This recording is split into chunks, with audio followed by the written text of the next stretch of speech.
Unalienable populism, the idea that our rights are inherent, life, liberty, and the pursuit of happiness. It's the power of the people, not the elite. This is our legacy. Join Dale Koparenis as he explores these rights in the present time. Welcome! Yes, welcome to Unalienable Populism. Today is July 23rd, and we are facing what could very easily be said as a failure to communicate. That famous line from Cool Hand Luke, movie back in the 60s. President Trump is not getting the message.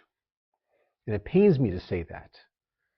As a guy who supported President Trump from 2015 and voted for him 3 times, he is a different man. And I'm going to go into why I feel that way in more detail in another video. But today's action by the administration in asking for $1.5 trillion for the war in Iran and not paying attention to the vote in the House that basically said cease and desist. The House went and used the War Powers Act and voted to say stop. We have to remember that our Constitution is set up so that the legislative body is the one that decides whether we go to war or not the president. The president can do things that are in response to immediate needs. But once it goes beyond a certain point, it's up to the people's representatives in the House and Senate to say whether we're going to continue or not. This should not be a partisan issue, although it's sure looking like that. Only 4 Republicans in the House voted, along with all the Democrats, to say cease and desist. This is the second time this has happened. Poll after poll shows that this war in Iran is not supported by folks under 50. It is not supported at all. And that crosses all lines, Republican, Democrat, Independent. It is impressive how much this war is not liked. And for good reason. Iran did not attack us. Iran may be a despicable regime, but there is no groundswell of support to go in and do regime change. There is none. You can say that Iran has threatened to annihilate the United States and annihilate Israel. And they've said that. They have. But if you remember, they were saying that 30 years ago, 40 years ago. They really haven't said it that much recently. Indeed, Iran has been less active now than it was 30, 40 years ago. It has also set itself up, its government, in such a way that it's not going to roll over and capitulate. Not only did it set itself up with multiple layers so that there's really no head of state per se, but we're also dealing with a culture far different than Iraq. Iraq, as a nation state, was cobbled together out of many tribes post-World War I by the British. It has no true history, not as a nation. Iran does. The Persian Empire goes back centuries upon centuries. And that feeling among the people is stronger than I think we appreciate, or at least the folks in the administration appreciate. They are not going to roll over. Indeed, as much as they may not like how the current administration in Iran is treating them, they are not going to rise up in the way we thought they were going to rise up and topple the regime while we're bombing them. I think people forget a very, very, very human thing. I can have a fight within my family, and I may despise certain people in my family for whatever reason. But if someone from outside my family comes in and tries to beat up one of my relatives, who I may not like, how dare you? I'm going to unite with my family against you, the outsider. There's a big difference here. And one of the things that we, particularly we Westerners, forget is that family and tribe and that type of cultural societal bond in the Middle East particularly is far stronger than what we have here in America. I was over in the Middle East for 2.5 years. I knew that there was only a certain place, or not place, but a certain level that I could get to within any relationship I had. And I had no problems with the Iraqis that I got to know. They were fine. We had some good laughs. We enjoyed each other's company. But I knew that there was a place where that congeniality ended. I was not one of them. I was not only not one of them religiously, but I was not one of them by culture, by birth, by blood.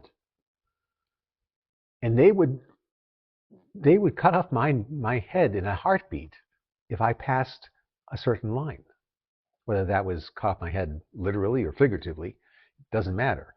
There was only a certain spot that I could go to. I could go up to here and could go no further. But I knew that. And as long as we stayed on the right side of that divide, we're fine. We have, by our strikes and continued strikes, and even more so by the start and stop of negotiations and the killing of the negotiators, we have crossed that line. And they have united. And they are not happy at all. It doesn't matter if they were wrong in the first place. They are not going to capitulate. And the only way right now that we can end this in the way that President Trump has been talking about ending this is to go in and conquer Iran. And I'll tell you right now, we can't do it. We don't have the manpower. We don't have the supply lines. We don't have the supplies. We don't have the weapons. We don't have it. To go in to try to conquer Iran and literally affect the regime change that we thought would just happen the moment we dropped one bomb on them. We're not ready. We're not there. There's absolutely no way we could do it today. We can't do it 6 months from now. We can't do it a year from now. Our military has not invested properly in transportation and logistics to allow for a buildup that is enough to actually conquer Iran.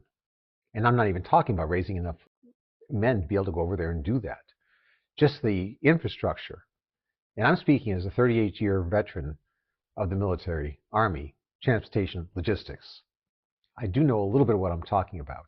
We are doing this absolutely the wrong way, and we have damaged our reputation. We have damaged our credibility in such a way that it will take years to rebuild.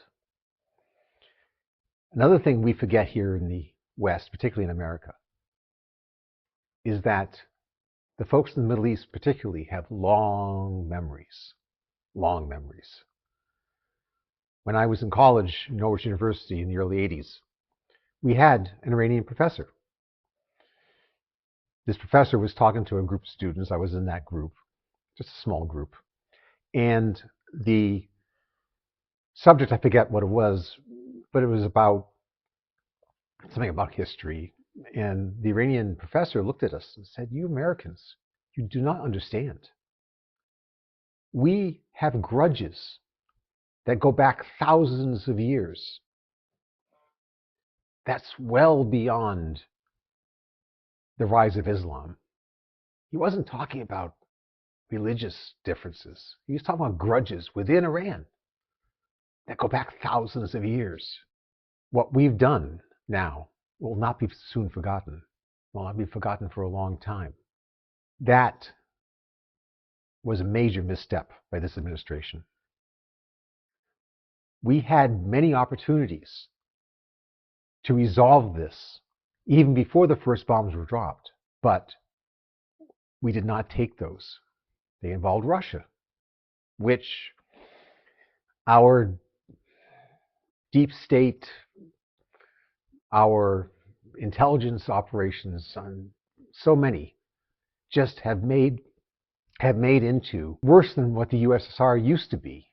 So we don't want to deal with Russia, so we didn't take that offering.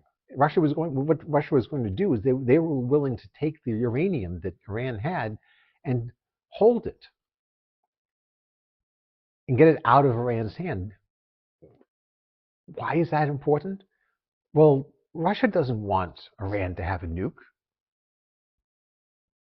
They're far closer. Iran could drop a bomb on Russia far easier than they can on the United States. But no. We couldn't do that because we don't trust Russia or don't like Russia or whatever. In the end, we decided to go with Israel's plan. Israel, particularly under Benjamin Netanyahu, but not just him, his whole Likud party and its mindset, is all for making sure that their adversaries, which is basically everyone in the region, that all their adversaries are in a state of chaos. Because they feel that if everyone's in a state of chaos, Israel's safe. That is not, that's just nuts. But that's how they feel. So Israel is all for doing everything it can to disrupt everyone in the Middle East. Israel has been responsible for more assassinations than you can shake a stick at. And they do that to create the chaos that they desire. In the end, I believe that's just going to come back and haunt them. And we are going to be in a situation where, because of Israel's foolish way of dealing with their neighbors,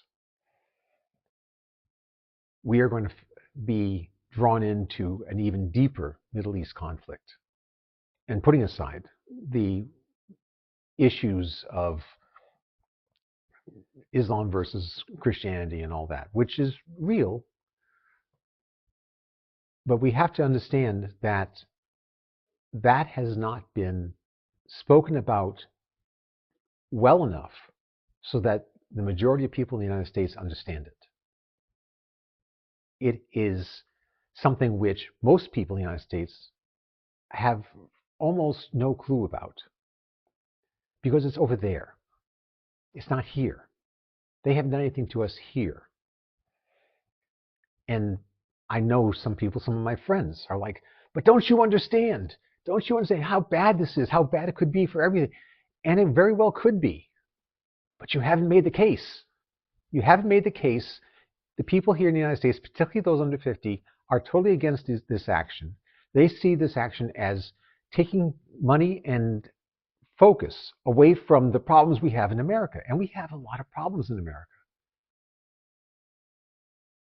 And they see this administration focusing so hard on trying to topple a regime in a foreign country that has not done anything to us that they can point to. It is not smart of this administration, and they are, it looks like and it feels like they are being led by the nose by the ruling party in Israel to the point where, what are we doing? Back in the 1980s, President Reagan put Marines into Beirut as a buffer, as a peacekeeping forces.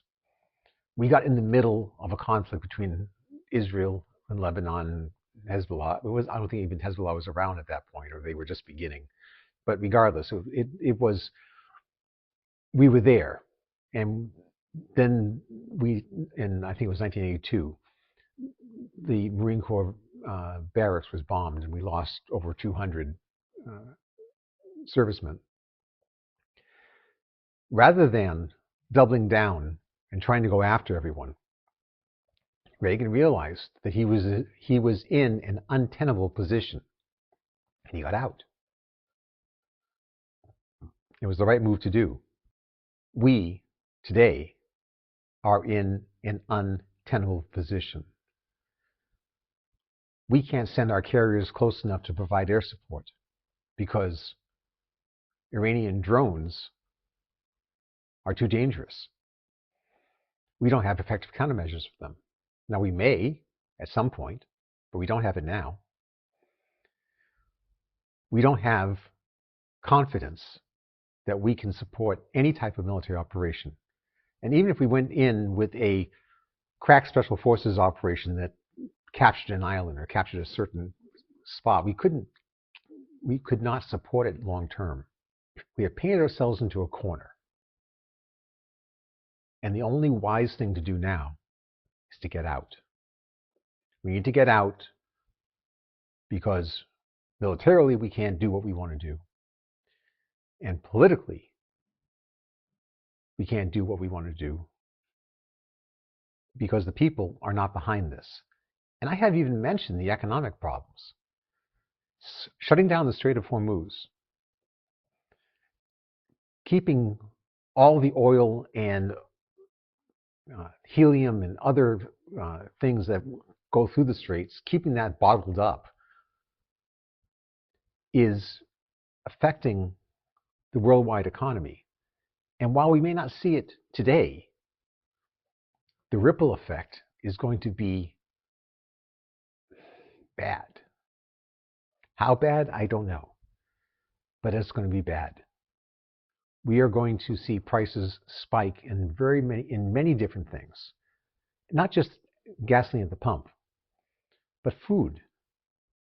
So much of our food produced around the world is dependent on fertilizer, which comes from petroleum, 1/3 of which comes through the Straits of Hormuz.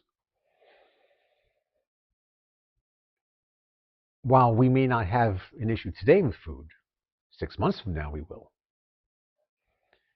And it's going to last for a while. So every day we keep this going, every day that we keep the straits closed, and I say we keep the straits closed, if we backed off, if we did what Reagan did in 1982 and got out of there, the straits would be open. Yes, Iran has won this. We are not in a good situation. The wise thing is to retreat. And I hate saying that. I'm an American. I want to win. Americans hate to lose. And I hate to lose. But we got into this foolishly. We handled ourselves foolishly doing it. And the only wise thing now is to cut our losses, get back, regroup, reevaluate what we're doing, and move forward wisely,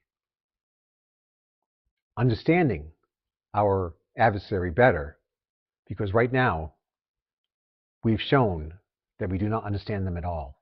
Thanks for listening. And remember, we, the people of the United States, have to be in this together. We are not a dictatorship.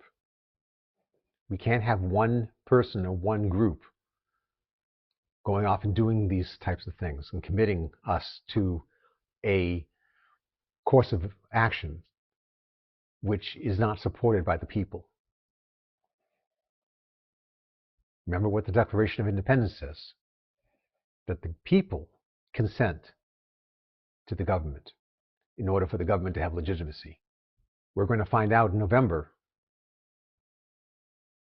how much consent this government has, and right now it has very little consent. It's going to be a bloodbath. But more on that in another video.